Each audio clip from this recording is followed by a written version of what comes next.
Salam əziz kanal izləyiciləri, salamlayıram hər birinizi. Bu günlərim sizinlə 9-cu sinif ədəbiyyat dərsliyindən İsa Hüseynovun Zəhər hekayəsinə aid olan tapşırıqlar üzərində işləyəcəyik. Hekayəni oxumuşuq, sizinlə oxumuşam, bundan öncəki videoda paylaşmışam. İndi isə keçirik hekayəyə aid olan tapşırıqlara. Sizdən əvvəlcə xahiş eləyəcəm ki, kanala abunə olmağı, dəstək olmağı yaddan çıxartmayın. Təzə gələn abunəçilərimiz kanala abunə olun, paylaşmağı və videonu bəyənirsinizsə təbii ki, bəyənməyi yaddan çıxartmayın. Başlayalım. Birinci dərsdən başlayırıq. Birinci dərsdə bizdə nə istəyir, nə göstəribdir bizdə? Deməli, əsərin birinci parçasını oxuyun deyir və proqnozlaşdırılmış oxunu seçsəniz, həmin parçada müəyyənləşdirdiyiniz hər hissənin sonunda fərdi olaraq cədvəldə qeydlər etməlisiniz. Əsərin hissələri verilib. Bilirik ki, əsər 1-2 hissədən ibarətdir.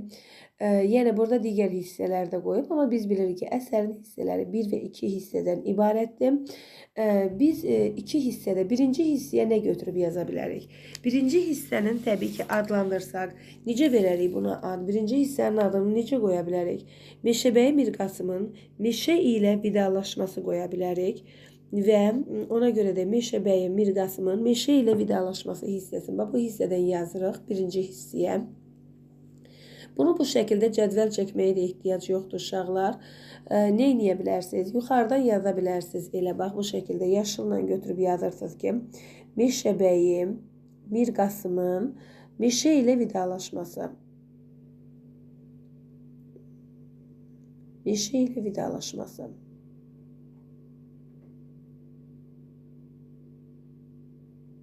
Bunu qeyd elədik, düzdürmü? Və yuxarıdan bu şəkildə qeyd eləyə bilərsiniz birinci hissə. Sonra yazırsınız Meşəbəyi Mirqasımın meşə ilə vidalaşması, 2 nöqtə qoyursunuz. Və burada görürsünüz ki, birinci hissəni bu şəkildə qeyd etdikdə və burada deməli, bunun qabağına biri belə qoya bilərsiniz. Daha sonra aşağıdan 2 qoyub bunları bu şəkildə yaza bilərsiniz. Meşə ilə vidalaşması, buna ad verdik. İkinci nə deyir? Sizcə nə baş verəcək? Hadisələr necə davam edəcək? Yenə 2-ni yaşılla qoyub burada göylə başlayın yazmağa. Göy qələmlə. Hadisələr bizə deyir, proqnozlaşdırmadır. Bizə deyir ki, özünüz necə proqnozlaşdırırsınız? Yəni, hadisələr, proqnozlaşdırma nə deməkdir? Yəni, əsəri olduğu kimi demir də təqdim edin. Deyir ki, siz özünüz necə proqnozlaşdırırsınız? Sizcə deyir, oxumusunuz, əsəri oxuyursunuz. Orada nələr baş verə bilər? Necə düşünürsünüz? Bizim fikirlərimizi istəyir. Sizcə deyir, baş verəcək hadisələr necə davam edəcək? Necə davam edəcək? Fikirləşirik ki, deməli, Meşəbəyi Mirqasım meşəni addım-ba-addım gəzəcək, xatirələrini yada salacaq. Bunu da yazırıq ikinci hissəyə. 2 qoyduq, yazdıq ki, Meşəbəyi meşəni addım-ba-addım gəzəcək, xatirələrini yada salacaq. Çünki meşə ilə vidalaşmağa çıx, bax, meşə artıq suyun altında qalacaq. Sonra 3-cü hissəyə nə yaza bilərik? Nə üçün deyir belə düşünürsünüz? Nəyə əsaslanırsınız? Çünki niyə belə düşünürük? Çünki bu meşələr onun oylağı idi. Hər daşına, hər bitkisinə bələd idi və uzun bir müddət idi ki, o meşəbəylik eləyirdi. 60 yaşı vardı və özünü tanıyandan bəri bu meşənin meşəbəyisi idi və ona görə də onun oylağı idi. Hər daşına, bitkisinə bələd olduğu üçün buna əsaslanıb deyirəm. Nə baş verdi deyir, bəs hadisələr necə davam etdi? Hadisələr yazırıq ki, düşündüyüm kimi oldu, meşə ilə vidalaşdı, amma sonda deməli, göy ürgənin zəhərləndiyini hiss etdi. Bu birinci hissənin sonunda olur. Ki, göy ürgənin zəhərləndiyini bildiyi yer hara olur? Birinci hissənin sonu. Ona görə də bu hissədə nə yazdıq? Düşündüyüm kimi oldu, meşə ilə vidalaşdı, amma sonda göy ürgənin zəhərləndiyini hiss etdi. İndi keçirik ikinci hissə. Bu şəkildə yenə ikinci hissə qoyub yaşıl qələmlə buradan ad verə bilərsiniz ikinci hissəyə. Adı nə olsun ikinci hissənin? Deməli, Mirqasım göy ürgəni xilas etməyə çalışır. İkinci hissənin də adını belə qoyağın ki, Meşəbəyi Mirqasım. Göy ürgə onun atı idi, düzdürmü? Atının adı idi göy ürgəni. Ürgəni xilas etməyə çalışır.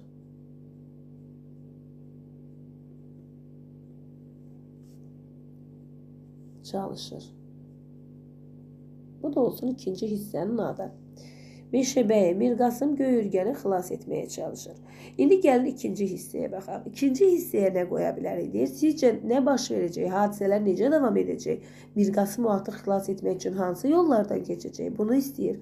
Məncə Meşəbəyi atı xilas etmək üçün düşündüyü hər variantdan istifadə edəcək. Bax, bunu da yazırıq ikinci hissəyə. Məncə Meşəbəyi deməli, atı xilas etmək üçün, göy ürgəni xilas etmək üçün düşündüyü hər variantdan istifadə edəcək. Bu şəkildə yazırıq. Daha sonra deyir, nə üçün belə düşünürsünüz? Nəyə əsaslanırsınız? Çünki göy ürgəni dediyinə görə oğullarından ayırmırdı. Oğul bərabəri bilirdi.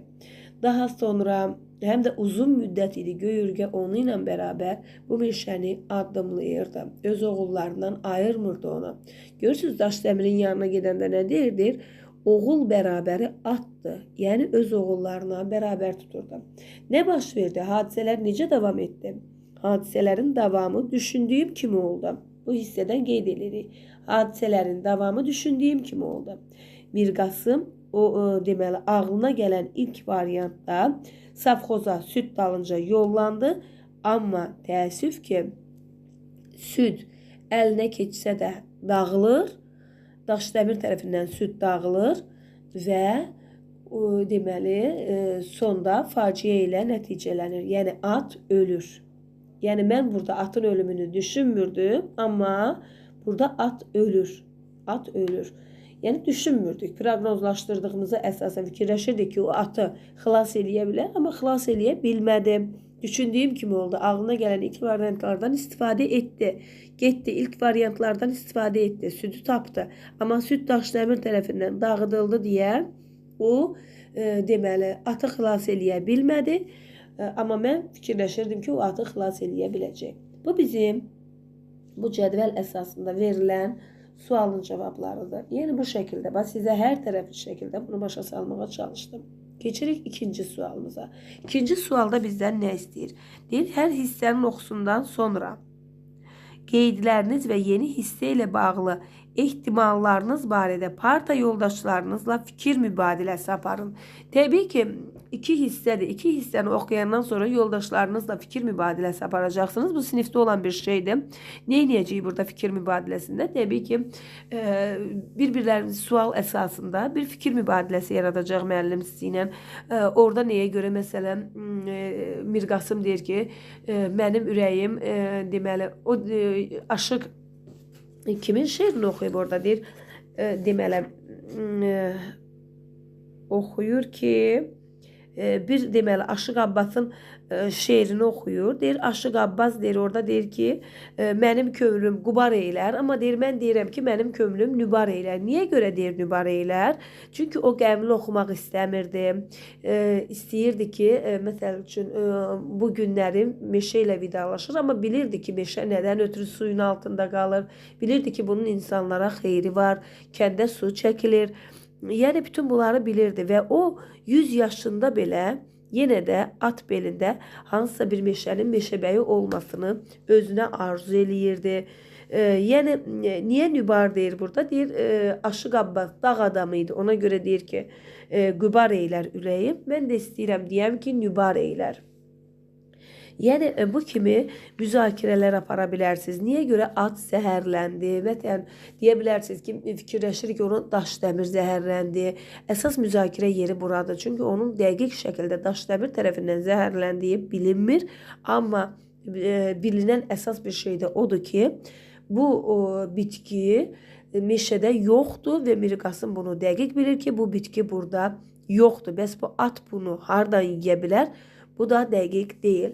Ona görə də bu müzakirələr bunlar əsasında aparıla bilər. Yadınızda qalsın. Ən böyük müzakirə o asırqanın, atın o asırqanı harda yeməsidir. Necə yeməsidir. Desək ki, Daşdəmir yedirdi. Bu da tam dəqiq şəkildə sübut olunmur kitabda, əsərdə. Desək ki, at özü meşədən tapıb yeyib, bu da yenə sübut olunmur. Çünki dəqiq şəkildə Mir Qasım deyir ki, onun meşəsində asırqan yoxdur. Daha sonra keçirik növbəti sualımıza. Bu sualı da baxın, dedik, cavabladıq. Keçirik daha sonra 3-cü suala. 3-cü sualda nə deyir bizdə? Oxuduğunuz deyir parçanın məzmununa aid 3-dən az olmayaraq sual və onlara cavab hazırlayın. Eləyəyin. Oxuduğumuz əgər birinci parçadırsa, mən qarışıq suallar verəcəm. Yəni iki parçanın ikisinə də aid. Siz özünüz hər hansı parçanı istəsəz götürərsiniz. Birinci götürəyin elə deməli birinci parçadan, yəni yuxarıdan Zəhər hekayəsindən belə bir sual verə bilərik. Niyə görə əsər zəhər adlandırılır? Bunu yəni digər bir adda yox, zəhər adı altında verib də müəllif. Bu şəkildə bir sual verə bilərik. Cavabı da ola bilər ki, müxtəlif cavablar olar. Müxtəlif, yəni hər insan öz düşüncəsinə görə cavablar ola bilər.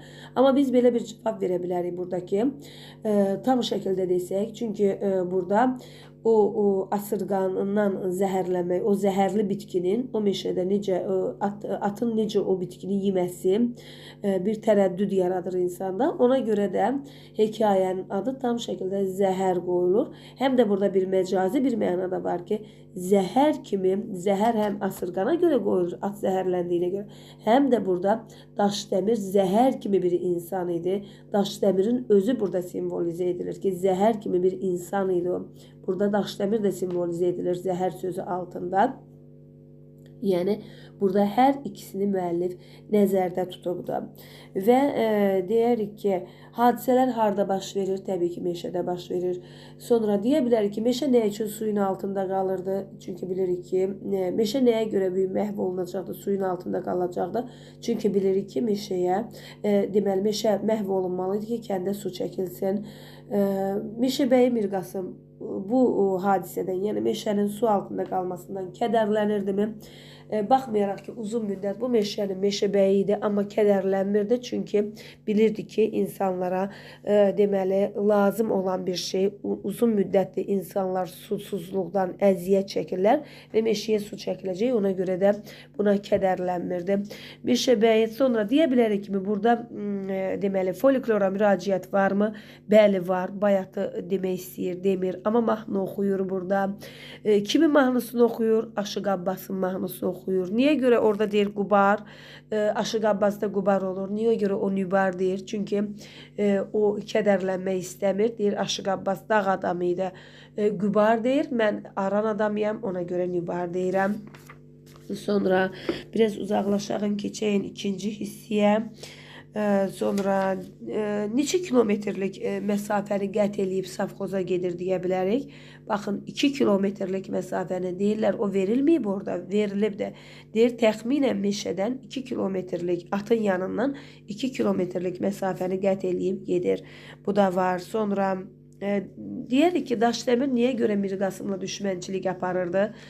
Ona görə ki, Mir Qasım işinə vicdanla yanaşırdı və Daşdəmirin də malqarası çox idi, heyvan saxlayırdı və onları deməli Mir Qasım icazə vermirdi ki, meşədə onlar yesinlər, meşənin deməli yaşıllıqlarını məhv etməsinlər. Məhv etməyə icazə vermədiyi üçün o da Daşdəmir də Mir Qasımın belə vicdanlı işinə yanaşdığına görə ona düşmən kəsilmişdi demək olar. Niyə görə deyə bilərik ki, Mir Qasım atı xilas eləyə bilmədi? Çünki əlindən heç nə gəlmədi, sütü gətirmədi və deməli, süt olmadığı üçün atı xilas eləyə bilmədi. Və deyə bilərik ki, nə üçün Mir Qasım pul verib sütü almadı? Çünki özünü sındırmaq istəmədi. Daşdəmirin qarşısında özünü sındırmaq istəmədi ona görə. Görün nə qədər sual təqdim etdim və bu suallar əsasında təbii ki, hekayəni hansı, yəni suallar istəsəniz, suallardan istifadə edib hekayəni davam etdirə bilərsiniz. Və yaxud belə bir sualla deyə bilərik ki, hekayənin bu cür sonluqla bitməsi sizə necə təsir etdi? Sual verə bilərsiniz qarşınızdakı yoldaşınıza, sinif yoldaşınıza, parta yoldaşınıza və o təbii ki, fərdi cavabdır. Bunu da mən sizə buraxıram. Kommentlərdə yazın görüm. Hekayənin bu şəkildə bitməsi sizə necə təsir elədi?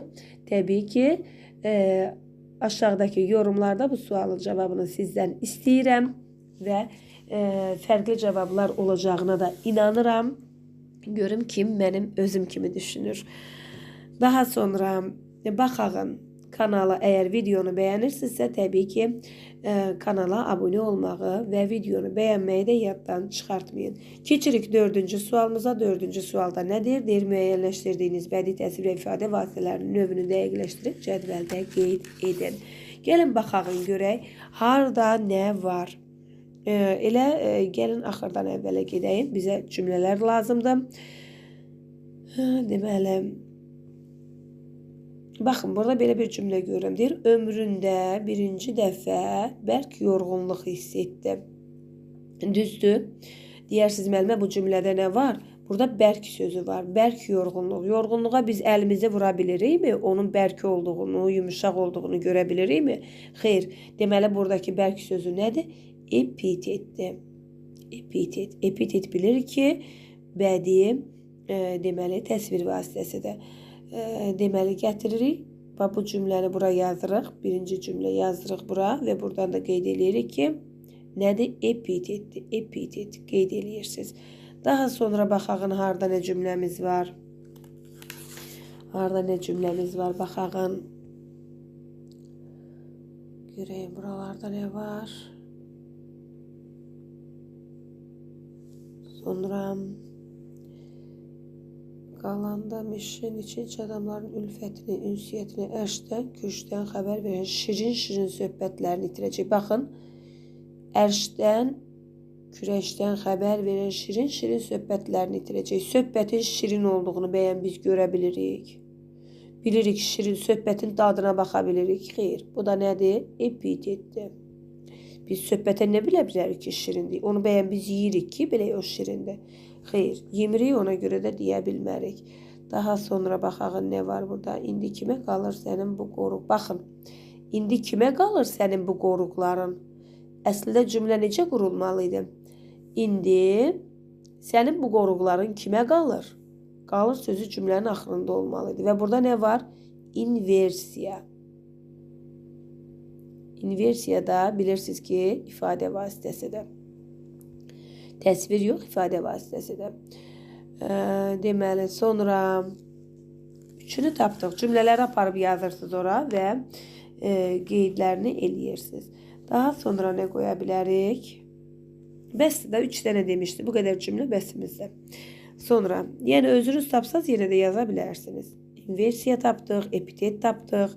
Daha sonra keçirik növbəti sualımıza.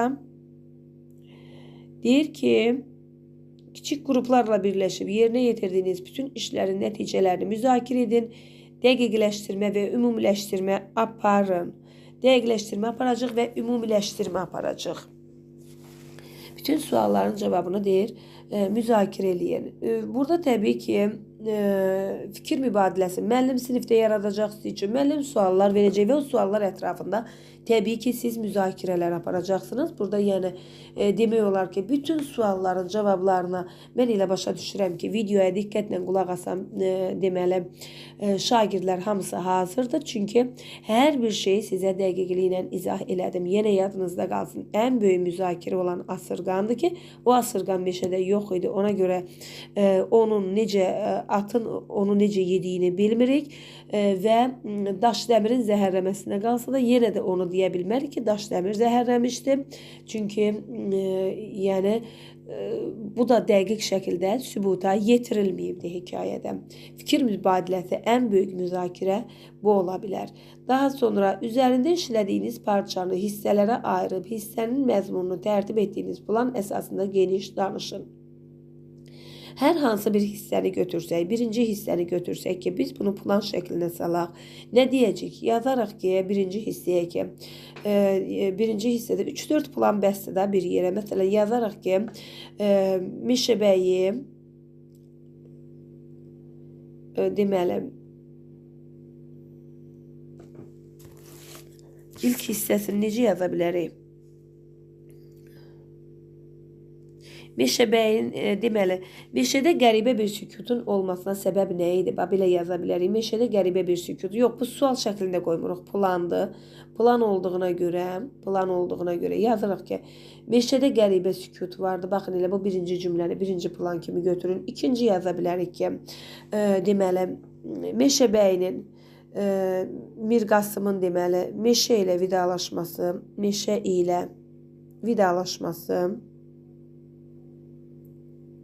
vidalaşması. Üçüncüyə yaza bilərik ki, deməli, Meşəbəyinin atla söhbəti, Meşəbəyinin göy ürgə ilə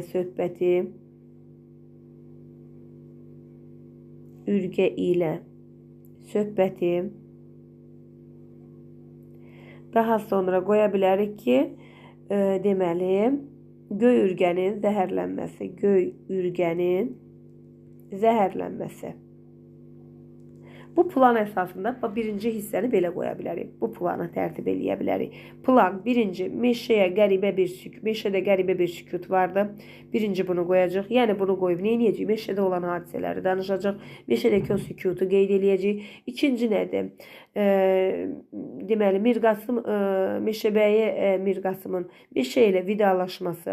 Bunu qeyd eləyəcək və yəni onun meşənin bu cür su altında qalmasına kədərlənməməsini, onun yəni öz oğulları tərəfindən meşə suyun altında qalırdı. Baxın, bunu da bilməlisiniz. Sual düşə bilər ki, meşə kimlər tərəfindən su altında qaldığını Meşəbəyi bilmirdi. Amma əslində Meşəbəyi bilirdi ki, bu göy ürgəyə deyir ki, mənim öz oğlanlarım tərəfindən meşə suyun altında qalacaq. Meşəbəyinin 3 oğlu var idi. Biri deməli, ən böyük oğlu deməli, Meşəbəyinin 3 oğlu vardı və onun ən böyük oğlu deyir ki, raykom katibi idi. Bir oğlu Bakıda oxuyurdu. Bir oğlu da son 5-i idi. O son 5-i də 10 illiyi bitirmişdi. O vaxtı məktəblər 10 illik idi, 11 illik deyildi. 10 illiyi bitirmişdi və hansısa bir tikintidə işləyirdi. Və deyir ki, yəni bu meşəyə suyun çəkildiyinə görə də meşə göy ürgəyə də deyir ki, mənim öz oğlanlarım tərəfindən qalır. Yəni buna pis olmur. Yəni ümidli idi. İnanır, deyir, oğlanlarım deyir ki, yenidən meşə olacaq. Sonra bu söhbətləri göstərirsin. Deməli, Mirqasımın göy ürgə ilə söhbəti, bunu göstərirsin ki, sənə nə oldu, sən niyə büdürüyürsən, yoxsa mənim dərdimə şərik kimi çıxırsan, bunları və göy ürgənin zəhərləndiyini də hiss edir və bu hiss ilə birinci hissə bitir. Gəlin indi bunu əgər istəsəniz, ikinci hissənin də qısa bir deməli sizin üçün planını verim. Kimsə deyər ki, mən ikinci hissənin planını istəyirəm. İkinci hissədə necə bir plan qoyacaq? Deyir ki, yenə yazırıq buradan plan, 2 nöqtə qoyursunuz. İkinci hissəyə necə plan verə bilərik? Meşəbəyinin deməli savxoza qaçışı, Meşəbəyinin savxoza gedişi və yaxud qaçışı necə istəsəniz yaza bilərsiniz. Meşəbəyinin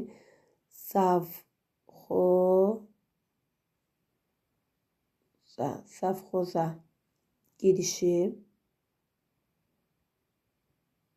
2 qoya bilərik. Mirqasımla söhbəti, Mirqasımın daş dəmirlə söhbəti 3-də qoya bilərik ki, deməli, atın göy ürgənin ölümü. Kim istəyir atın yazsın, kim istəyir göy ürgənin ölümü. 4-də də qoya bilərik ki, Mirqasımın deməli, kədəri. Yəni artıq o Əvvəldə kədərli deyildi, sonra atının ölməsi ilə kədərlənir. Bu şəkildə plan tərtib eləyə bilərik 4 hissəli. Daha sonra keçirik növbəti sualımıza. Növbəti sualımız necədir? Üzərində işlədiyiniz parçanı bunu elədik. Evdə iş, hekayənin ardını ikinci parçanı oxuyun. Demək olar ki, etdikcə ikinci parçanı da siz üçün oxuyuram və edirəm. Təhlillərini, tanış olmayan sözlərin mənasını aydınlaşdırın. Hər iki parçaya aid olan tanış olmayan sözlər deyəcəm sizə. Burada nə vardı? Deməli, əvvəldə görürük ki, baxın, əvvəlində şlyuz var. Şlyuz nədir? Bu söz var, şlyuz. Şlyuz nə deməkdir? Şlyuz yəni bir gələn o çayın, suyun qarşısını almaq üçün taxta ilə bir bənd qoyurlar, qarşısını bağlayırlar və o su orada dayanır. Bənd eləyirlər və su dayanır. Bir qapı kimi nəsə düzəldirlər, taxtadan da dayanır o. Və sonra o suyun qarşısını açırlar. Deməli, şlyuz açılır, su gəlir. Yəni orada qoyulan o bəndə şlyuz deyilir. Suyun qabağını kəsmək üçün qoyduqları o bəndə şlyuz deyilir. Daha sonra deyirsiniz ki, hansı söz? Meşəbəyi sözüdür ki, meşəbəyi də ki, meşəyə baxan adamdır, meşəni qoruyan adamdır, ağacları qoruyan adamdır, meşənin demək olar sahibidir. Sonra burada başqa nə söz var? Başqa nə söz var?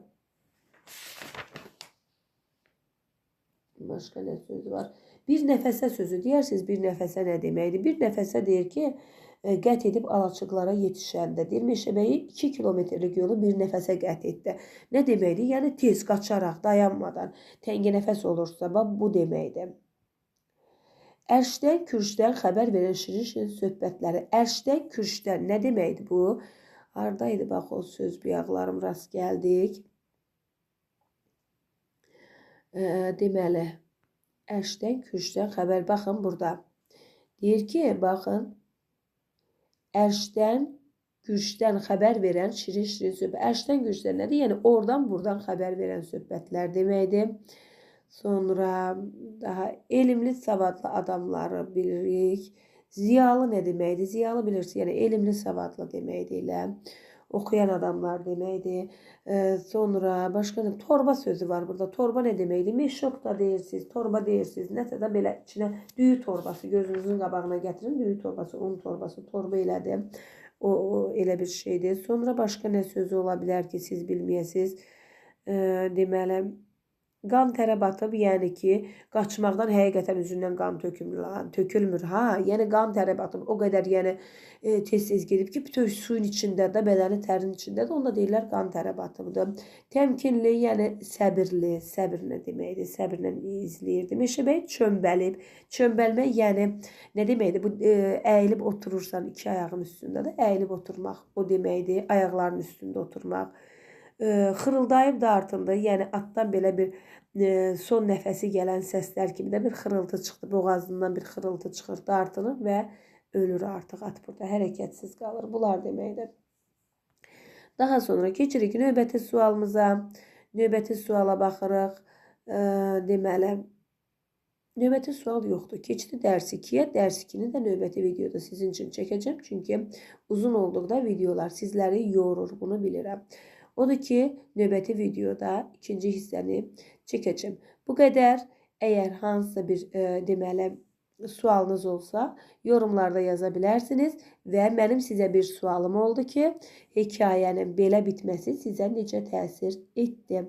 Fikirlərinizi yorumlarda gözləyirəm. Videonu bəyənməyi, paylaşmağı, təzə gələn abunəçilər kanalı itirmək istəmirsinizsə, abunə olmağı unutmayın. Növbəti videoda görüşərik. Sağ olun.